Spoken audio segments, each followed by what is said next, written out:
അമ്മ റെഡി ആവുകയാണ്. എന്തിനാണെന്നറിയോ? നിങ്ങളിവിടെ ചോദ്യങ്ങൾക്കായി. ചോദ്യങ്ങൾക്കായിട്ടൊന്നുമല്ല, എനിക്കൊരു ചായ കുടിക്കണം, അതാണ് പ്രധാന ഐഡിയ. അതെ, പാല് തിളച്ചു. അപ്പൊ ആദ്യത്തെ ചോദ്യം വരുവാണ്. പാട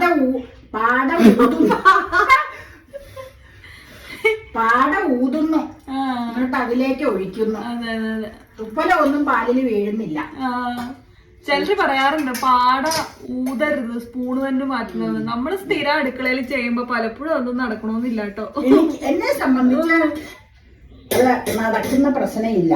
ഞാൻ പരമാവധി വളരെ ശ്രദ്ധിച്ച് തന്നെയാണ് പാലിന്റെ പാടതേ ഇങ്ങനെ ആട്ടിപ്പിടിച്ചേച്ച് ഊതിയ ഒരു തുപ്പലോ അതിലേക്ക് തെറിക്കൂല. ഇങ്ങനെ പിടിച്ചു കഴിഞ്ഞാൽ പാട നീങ്ങി കിട്ടും. പാട വന്നു കഴിഞ്ഞാൽ ഞാൻ പറഞ്ഞില്ലേ, ഈ അസുഖങ്ങൾക്കൊക്കെ പരമാവധി ഫുഡ് റെസ്ട്രിക്ട് ചെയ്യുന്ന ഒരാളായതുകൊണ്ട് ഞാൻ പരമാവധി സൂക്ഷിച്ച് അങ്ങനെയുള്ള കാര്യങ്ങൾ ചെയ്യണം. അതുകൊണ്ടാണ് പാട മാറ്റിയ ചായക്ക് പാലൊഴിക്കുന്നത്. പാടയുള്ള പാലൊഴിക്കുന്നതാണ് ചായക്ക് നല്ലത്. പക്ഷെ ഞാൻ പാട മാറ്റി മാത്രമേ ഉപയോഗിക്കാറുള്ളൂ ഒരു 1.5 വർഷമായിട്ട്. അതും നിങ്ങളോട് ഷെയർ ചെയ്യാം. പിന്നെ ഈ പാട ഇങ്ങനെ ഊതനൊക്കെ എല്ലാ വീട്ടമ്മമാരും ചെയ്യണതൊക്കെ തന്നെയാണ് കേട്ടോ. അതാരും ചെയ്യാത്ത കാര്യമൊന്നും അല്ല. അതൊക്കെ ഓരോരുത്തർക്കും. അതെ, ഞാനൊരു നാടൻ വീട്ടമ്മ. നാടൻ രീതിയിൽ കുക്ക് ചെയ്യുന്നു, നാടൻ രീതിയിൽ സംസാരിക്കുന്നു, നാടൻ രീതിയിൽ എല്ലാ കാര്യങ്ങളും നടത്തുന്നു. അപ്പൊ എനിക്കൊരു കൂടുതലായിട്ട് അഭിനയം ചെയ്യേണ്ട കാര്യമില്ലാന്ന് അഭിനയിക്കണ്ടെന്ന് എനിക്ക് തോന്നി. അപ്പൊ ഞാൻ എന്റെ കാര്യങ്ങൾ ചെയ്യുന്നു. പിന്നെ വല്ല ഹോട്ടലിലോ അല്ലെങ്കിൽ അതുപോലെ വിരുന്നുകാരോ ഒക്കെ വരുമ്പോ നമുക്ക് പിന്നെ കുറച്ചും കൂടി എക്സ്ട്രാ കെയർ എടുക്കാം. ഇതിപ്പോ നമ്മള് വീട്ടിലുള്ള എല്ലാവർക്കും കഴിക്കണം. അപ്പൊ അത് സ്ഥിരമായിട്ട് അങ്ങനെ പെട്ടെന്ന് ഉണ്ടാക്കി അങ്ങനെ ചെയ്യുന്ന ആ ഒരു ഓളത്തിൽ അങ്ങനെ ചെയ്തു പോകുന്നതാണ്. അല്ലാതെ പർപ്പസ്ലി ഒന്നും അല്ല. ആ സമയത്ത് ചിലപ്പോ നമുക്ക് സ്പൂൺ എടുക്കാനുള്ള ടൈം ചിലപ്പോ കിട്ടില്ല. ചിലപ്പോ മൾട്ടിപ്പിൾ ആയിട്ടുള്ള കാര്യങ്ങളായിരിക്കും നമ്മൾ അന്നേരം ചെയ്യുന്നത്. അതുകൊണ്ടൊക്കെയാണ് അങ്ങനെ ചെയ്യുന്നത് കേട്ടോ. അതുകൊണ്ട് നമുക്കിന്നും ഇതുവരെ ഒരു ദോഷം സംഭവിച്ചിട്ടില്ല. പിന്നെ അങ്ങനെ ചെയ്യേണ്ടവർക്ക് അങ്ങനെ ചെയ്യാം. നമ്മളവിടെ കുറ്റം പറഞ്ഞല്ല, അങ്ങനെ ചെയ്യേണ്ടവർക്ക് അങ്ങനെ ചെയ്യാം. പലരും പല രീതിയിലായിരിക്കും, നമുക്കൊന്നും പറയാൻ പറ്റൂല ആരുടെയും. അതുകൊണ്ട് ഞാൻ പറഞ്ഞതാ, എന്റെ രീതി ഞാൻ പറഞ്ഞതേ ഉള്ളൂ. മോട്ടർ ഒന്ന് ഓഫ് ചെയ്യട്ടെ കേട്ടോ, അത് കഴിഞ്ഞിട്ട് സംസാരിക്കാം. ചെടി നനയ്ക്കാനുള്ളത് കൊണ്ട് മോട്ടർ ഒന്ന് ഓൺ ചെയ്ത് ഇടണം, അല്ലെങ്കിൽ ശരിയാവൂല. ചെടി നനച്ചുകൊണ്ടിരിക്കുമ്പോ വെള്ളം നിന്ന് കഴിഞ്ഞാൽ കെണിയാവൂലേ. അപ്പൊ അതുകൊണ്ട് മോട്ടർ അടിച്ച് നിറച്ചതാ. ഇനിയിപ്പൊ ചെടി നനയൊക്കെ കഴിഞ്ഞിട്ട് കുളിയും കഴിയുമ്പോ വീണ്ടും 1000 ലിറ്ററിന്റെയാന്ന് തോന്നുന്നു അല്ലേ ഇത് വെച്ചിരിക്കുന്ന ടാങ്ക്. പക്ഷെ അതുകൊണ്ട് ശരിയാവൂല. ഈ പരിപാടികളൊക്കെ ഉള്ളതുകൊണ്ട് എനിക്ക് വെള്ളം കൂടുതൽ ആവശ്യമുണ്ടല്ലോ. അപ്പൊ ഒരു ചോദ്യം, ഏത് വാഴയുടെ പിണ്ടിയാണ് കറി വെക്കാൻ നല്ലത്? ഒരു സെക്കൻഡ് ഒന്ന് വെയിറ്റ് ചെയ്യാം, വേറെ ചില ആക്ടിവിറ്റികളുണ്ടാവും.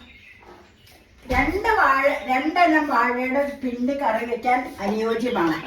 ഒന്ന് പാളയംകോട്, നമ്പർ 1 പാളയംകോട്, നമ്പർ 2 ഏത്ത. പാളയംകോടൻ കഴിഞ്ഞിട്ട് ഏത്തയിലേക്ക് പിടിച്ചാൽ മതി. പാളയംകോടനാണ് ഏറ്റവും ടേസ്റ്റ്. ഏത്തയും നല്ലതാണ്. കോട്ടയം പൂവന്റെ വാഴക്കൂമ്പ് നല്ലതാണെന്ന് പറയപ്പെടുന്നു. പക്ഷെ എനിക്ക് അത്ര നല്ലതായിട്ടത് ഫീൽ ചെയ്തിട്ടില്ല. പിന്നെ ഞാലിപ്പൂനും പൂവനും പൂവനൊന്നും ഒട്ടും എടുക്കരുത്, കഴിക്കും. ഞാലിപ്പൂനും എടുക്കാതിരിക്കുന്നതാണ് നല്ലത്. വാഴപ്പിണ്ടിയുടെ കാര്യമാണോ ചോദിച്ചേ? നീ വാഴക്കൂമ്പല്ലേ ചോദിച്ചേ? ആണോ, വാഴക്കൂമ്പാണോ? ഏതായാലും രണ്ടും സെയിം അല്ല. ഈ പറഞ്ഞതിന്റെ ആൻസർ രണ്ടിനും ഉപയോഗിക്കുന്നതാണ്. കൂമ്പിനും ഇത് തന്നെയാണ് വേണ്ടത്, പിണ്ടിക്കും ഇത് തന്നെയാണ്. ഈ പറഞ്ഞ വാഴയുടെ തന്നെ അല്ലേ. പിന്നെ കോട്ടയം പൂവന്റെ പിണ്ടി ഭയങ്കര സോഫ്റ്റാ. പക്ഷെ പാളയംകോടിന്റെയും ഏത്തയുടെയും പോലെ അത്ര ടേസ്റ്റ് പോരാ. ഒരു പ്രാവശ്യം ഞാൻ ഉണ്ടാക്കിയേച്ച് പിന്നെ അത് ക്യാൻസൽ ആക്കിയതാ. കാരണം ഇവിടെ പാളയംകോടിന് ഇഷ്ടം പോലെ ഉണ്ട്. ഏത്തവാഴയാ 4-5 വെച്ചിട്ടുള്ളൂ. പിന്നെ ഇവിടത്തെ പിണ്ടി തീർന്നു കഴിഞ്ഞാൽ ഞാൻ പറഞ്ഞില്ല, തറവാട്ടിന്ന് ചേട്ടന്റെ അടുത്തുനിന്ന് പിണ്ടി പാഴ്സലാ. പിണ്ടി പാഴ്സൽ കൂടാതെ പിണ്ടിയുടെ ഒക്കെ ഇന്ന് അത് എല്ലാ ആഴ്ചയും ഉള്ളതാ. പാളയംകോടൻ പഴവും പാഴ്സലും അതും എത്തി. അപ്പയുടെ ഫേവറേറ്റ് ഏതൊക്കെ, അതുകൊണ്ടാണ് പഴം വെച്ച് എനിക്കൊരു ഷോർട്സ് എടുക്കാനുണ്ട്. ഞാനിപ്പോ അങ്ങ് കാണിച്ചതേ ഉള്ളൂ. പിന്നെ ചക്കപ്പഴം വേറെ, അത് ഉരിയണം കുറച്ച്. അത് നമ്മൾ വേറൊരു വീഡിയോയിൽ കണ്ടിട്ടുണ്ട് ചക്കപ്പഴം. ഓക്കെ, ഇനി അടുത്ത ചോദ്യം അടുത്ത വീഡിയോയിൽ. അടുത്ത ചോദ്യം, ഒരു മിനിറ്റ്.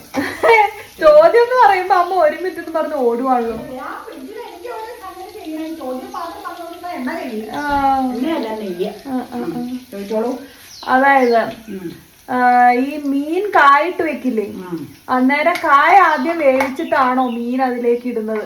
അത് ഒരു ഇതുണ്ട്.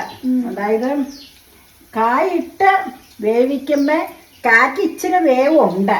ഫ്രിഡ്ജിലൊക്കെ വെക്കാതെ ഫ്രഷ് ആയിട്ടുള്ള കായാണെങ്കിൽ കായിട്ട് വേവിക്കുമ്പോ എല്ലാം കൂടെ ഒന്നിച്ചിട്ട് വേവിച്ചാലും കാ വെന്ത് കിട്ടിക്കോളും. ഫ്രിഡ്ജില് വെച്ചിട്ടെടുക്കണ കായാണെങ്കിൽ ഇച്ചിരി കല്ലിച്ചിരിക്കും, വേവ് ബുദ്ധിമുട്ടായിരിക്കും. അപ്പൊ കായ ഒരു സ്വല്പം മറ്റേ മുളകൊക്കെ വഴറ്റി എല്ലാം ചേർത്ത് വെള്ളം ഒഴിച്ച് കായ ഒന്ന് തിളപ്പിച്ചതിന് ശേഷം മീൻ ചേർക്കുമായിരിക്കും നല്ലത്. അപ്പൊ എന്നാന്ന് വെച്ചാൽ മീൻ പെട്ടെന്ന് വേവും, കായ അല്ലെങ്കിൽ വേവാതെ കിടക്കും. അങ്ങനെ അപ്പൊ നാച്ചുറലായിട്ട് ഫ്രഷ് പറിക്കണതാണെങ്കിൽ അതിന്റെ ആവശ്യം വരൂല കേട്ടോ. ഫ്രിഡ്ജിൽ കായ വെക്കാതിരിക്കണതുമാണ് നല്ലത്. അല്ല, പച്ചക്കായ മേടിച്ചു കഴിഞ്ഞാൽ ഫ്രിഡ്ജിൽ വെച്ചില്ലെങ്കിൽ പഴുത്തു പോകും. അങ്ങനെ ഒരു കുഴപ്പമുണ്ട്, പഴുത്തു പോകും, പിന്നെ വാടി കുരഞ്ഞു പോകും.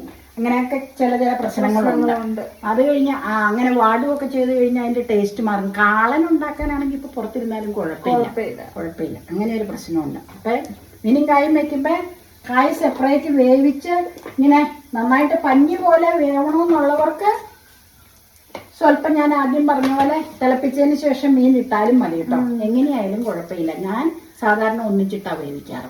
എന്താന്ന് വെച്ചാൽ ഫ്രഷ് കായായിരിക്കും മിക്കവാറും യൂസ് ചെയ്യുന്നത്. അപ്പൊ എനിക്കത് വെന്ത് കിട്ടാറുണ്ട് ഞങ്ങളുടെ പരുവത്തിന് കേട്ടോ.